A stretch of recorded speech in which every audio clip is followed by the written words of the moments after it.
माता पिता पाकिस्तान से आए थे। जब वो यहाँ पर आए तो यहाँ पर रहने के लिए वो बैरक में रिफ्यूजी कैंप्स में रहे काफ़ी समय तक। हमारा जो घर था वो केवल 80 गज का था और उसके अंदर एक ही किचन थी और हमारे चारों परिवार उसी में बैठ के इकट्ठा खाते पीते थे। हीरोज सिर्फ फिल्मों में नहीं होते, असली हीरोज तो हमारे आसपास ही होते हैं। तो आज हम आ गए हैं अशोक विहार की फेमस बेकरी मास्टर बेकर्स पर कुछ ऐसे ही हीरोज से मिलने जिन्होंने मुसीबतों का सामना कर अपनी किस्मत से लड़कर खुद अपना वजूद बनाया। तो चलिए सुनते हैं अरोरा ब्रदर्स की कहानी उन्हीं की जुबानी।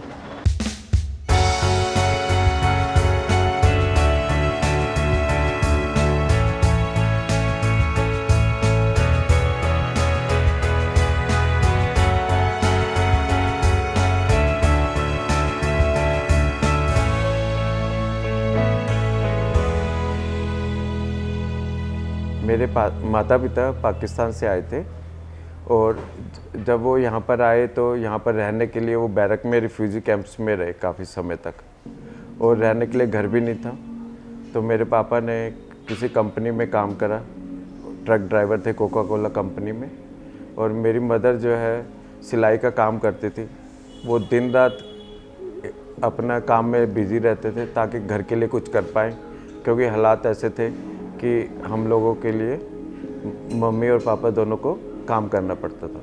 इस कठिनाई के दौर में मेरे बड़े ब्रदर्स जब थोड़ा सा बड़े हुए तो स्कूल के टाइम से ही वो बिजनेस में थोड़ा सा व्यवसाय में आ गए। 1992 में इन भाइयों ने दिल्ली की दीप मार्केट में एक छोटी सी 8 बाय 8 फीट की दुकान ली जिसका नाम रखा मास्टर बेकर्स। उनकी मेहनत कुछ इस कदर रंग लाई कि आज 29 साल बाद उसी कॉम्प्लेक्स में इनकी 17 दुकानें हैं। मेरे पापा ने 1984 के अंदर एक नया इस्टेब्लिश करा। उनके दिमाग में काफ़ी समय से आ रहा था कि मैं अब ट्रक ड्राइवरी छोड़ के कुछ ऐसा करूं जो मेरे परिवार को इन कठिनाइयों से दूर कर सके। तो पापा ही ने एक बेकरी खोली जिसका नाम मामा जी बेकर्स के नाम से रखा। उस बेकरी के अंदर पापा ही खुद से स्वयं काम करते थे, मेरे भाई भी उसमें मिस्त्री का काम करते थे। धीरे धीरे हमारे परिवार ने जो खुद से बिना लेबर के जो काम करा खुद से उसको चलाया। बेकरी उस समय बड़ा कठिन काम होता था करना, क्योंकि दिल्ली के अंदर 4-5 ही बेकरियाँ थी जिनमें हमारा नाम भी था। हमने स्टार्ट करा। मेरे ब्रदर्स स्कूल से आते थे और सीधा पापा के पास काम पे चले जाते थे। हम लोग उस बेकरी के अंदर पैटिस, नमकीन, बर्गर्स, पाव और साथ में पिज़्ज़ाज़ वगैरह बनाते थे। मेरे ब्रदर्स दिन में बनाते थे और शाम को जाके वो रिक्शा पे, साइकिल पे जाके उसको डिलीवरी करके आते थे।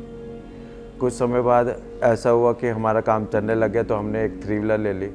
उसके अंदर हम सिनेमा हॉल्स के अंदर बर्गर, पैटिस वगैरह सप्लाई करने लग गए। Master bakers has 4 main outlets. The master bakers, जो कि इनका ओल्डेस्ट आउटलेट है, वहां पर आपको मिलेंगे cakes and confectionery items. Their second outlet is quite famous for making gift hampers for weddings and other festivities. Lockdown में they also added grocery items in their list of products. बाकी 2 outlets पे आपको मिलेंगे a variety of home grown sweets and lots of fast food dishes. हम भाइयों ने सोच रखा था कि हमें माता पिता का ऐसा आशीर्वाद मिला हुआ है, अगर हम साथ चलेंगे तो हमेशा ज़िंदगी में ऐसे ही बनते चलेंगे। हमारा जो घर था वो केवल 80 गज का था और उसके अंदर एक ही किचन थी और हमारे चारों परिवार उसी में बैठ के इकट्ठा खाते पीते थे। हमारी माँ ने ये शिक्षा दी, बेटे अगर साथ रहोगे तो तुम तरक्की भी कर जाओगे। कुछ सालों के बाद सब भाइयों के अपने अपने मकान बनते गए और हम लोगों ने अशोक विहार में अपने आप को रिफ्यूजी कैंप से धीरे धीरे आके अशोक विहार में ले आए। जैसे जैसे फैमिली बढ़ती गई वैसे वैसे काम भी बढ़ता गया। With their experience in the food and beverage industry, their younger generation propelled them to start a multi-cuisine restaurant called Maestro. जब मैं पैदा हुआ था तभी ये स्टार्ट हुई थी 1992 में, और मुझे पता है कि हमने जब ज़ीरो से स्टार्टिंग करी है एक तरीके से। जब मैं पैदा हुआ मुझे पता है मैंने 24 साल हमने 80 गज के घर में रहे और 22 बंदे थे हमारी फैमिली में जो एक ही घर पे रहते थे।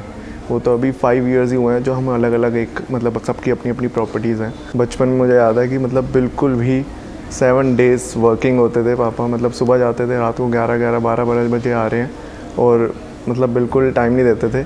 उस वक्त तो हम लड़ते थे कि यार मतलब टाइम ही नहीं मिलता, टाइम ही नहीं होता।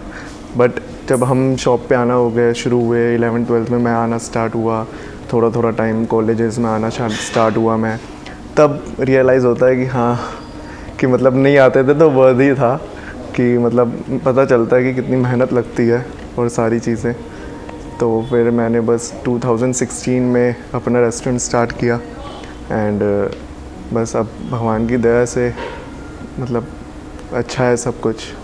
Honesty, hard work and passion can take you places. Well, मैंने तो आज के एपिसोड से यही सीखा. I hope you guys too are fueled with inspiration after watching today's episode. That's all for today, guys. Thank you for being with me and I shall see you in the next episode of Curly Tales. तब तक के लिए खाते रहो, खुश रहो और Curly Tales देखते रहो. Do like this video, share this video and don't forget to subscribe to Curly Tales. Thank you so much.